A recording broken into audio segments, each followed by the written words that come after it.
Sözümü Həzrət Əli əleyhissalamın bir hədisi ilə başlamaq istəyirəm ki, Əli əleyhissalam buyurur, sizlər üçün iki şeydən qorxuram.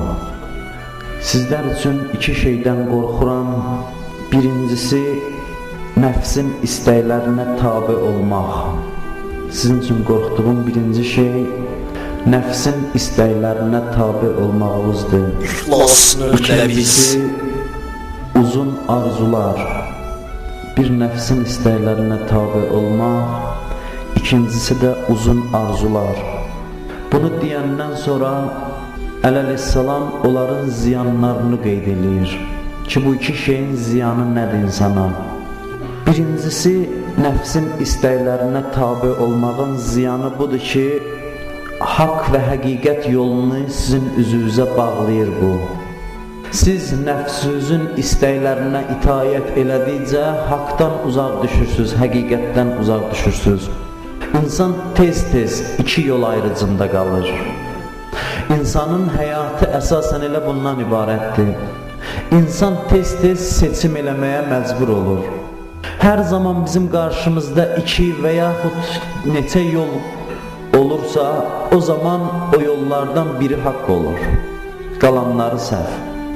Müxtəlif hadisələr zamanı biz seçməli oluruq. Görürsən ki, neçə dənə iş görə bilərik. Ola bilər 5 dənə, 10 dənə, 100 dənə, 2 dənə fərqi yoxdur. Neçə yolunsa ayrıcında biz qaldığımız zaman o yollardan biri haqq olur, qalanları səhv. Elə ki, biz bu neçə yolun ayrıcında qalırıq, bizim içimizdə meyllər yaranır.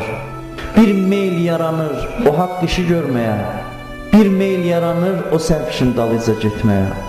Bizim içimizdə elə bil ki, haçalanma baş verir. Bu iki şeyin arasında biz qalırıq. O zaman biz seçim eləyəndə diqqətli olmalıyıq. Baxmalıyıq ki, hansı şeyi bizə nəfsimizin istəyi əmr eləyir, hansı şeyi bizə ağlımız əmr eləyir. Təbii ki, ağıl deyən şeyin dalıyca getməliyik. Əli əleyhissalam insanları döyüşə səfərbər eləyirdi. Səfərbər eləyəndə təşviq eləyirdi onları döyüşə. Bir dəstə insan deyirdilər ki, istidir, biz gedə bilmərik. Qoy biraz havalar sərinləşsin, sonra gedib vuruşarıq. Qış gəlirdi, deyirdilər ki, soyuqdur. Qoy havalar istiləşsin, gedərik.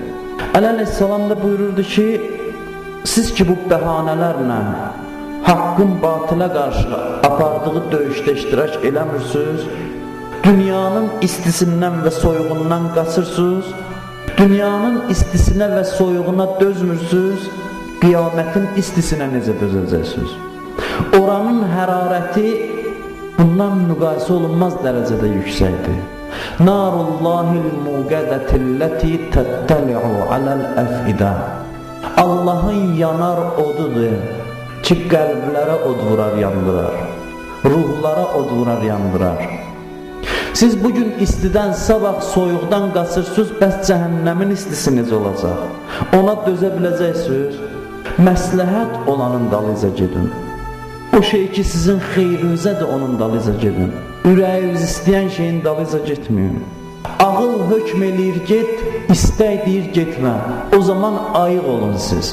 5-10 günün xoşluğuna görə ziyan yolu getməyin. Ayılanda gec olur, ayılanda gec olur, göz açılanda gec olur. Görürsən, könül bağladığın hər şey qalıb dünyada. Bu nəfsin istəklərinə tabi olmağın fəsadı. İkincisi, buyurur, uzun arzulardan qorxuram sizin üçün. Uzun arzuların ziyanı nədir? Uzun arzuların ziyanı budur ki, ahirəti sizə unutdurar.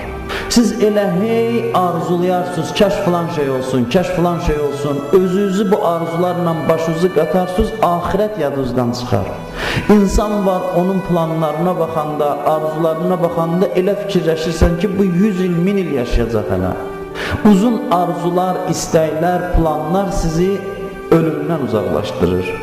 Peyğəmbərlərin əsas məqsədlərindən biri zikruddardır. Zikruddar yəni ahirəti xatırlatmaq.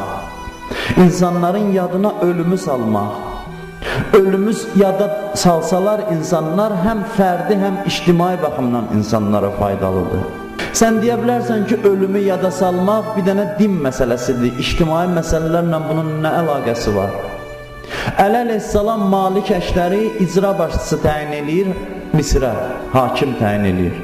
Bir rəhbər icra başçısı təyin eləyəndə birini nə deyər ona? Deyər, idarə işini belə apar, hökumət işini belə apar, belə tövsiyələr verər. Bir adamı bir yerə icra başçısı təyin eləyəndə ölümü yada salmaqdan danışmazlar, amma Əli əleyhissalam danışır. Onu ora təyin eləyəndə deyir, ölüm həmişə yadında olsun. Çünki ölüm hakimin yadında olsa, ədalətli davranar insanlarla.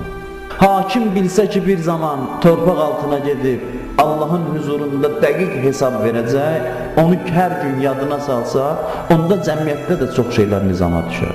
Bir cəmiyyətdə ölüm yad eləmək məsələsi insanların gündəlik işlərindən biri olarsa, ictimai düzənə də təsir qoyar, ictimai nizama da təsir qoyar. Odur ki, Əli əleyhissalam Malik Əştəri təyin eləyəndə ancaq idari məsələlərdən danışmır ondan. Onlardan da danışır, amma onun müqəddiməsi olaraq deyirsən, gündə ölümü yad elə. Nə qədər sən ölümü yad eləsən, bir o qədər sən insanlara zülm eləməzsən. Çünki qiyamətdə məsuliyyət sahibi olan adamların haqq hesabı çox ağır olacaq.